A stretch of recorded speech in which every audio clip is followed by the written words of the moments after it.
Guys ये है short गाड़ी जिसमें कुछ मैकेनिकल काम है। इसमें आप देख सकते हैं एक अभी थोड़ी टाइम पहले हमने न्यू शॉर्ट बनाई थी जो आर्मी का कलर था, जिसमें ये पूरी है इसमें। और इसमें क्या चेंजेस है आप कमेंट करके जरूर बताना। बहुत सारे चेंज है, अगर आपने मेरी रील देखी है वो और ये आप देखोगे तो आपको अपने आप पता चल जाएगा कि इसमें क्या क्या चेंज है।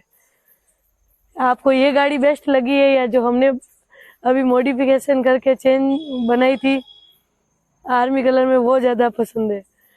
आप कमेंट करके जरूर बताइएगा।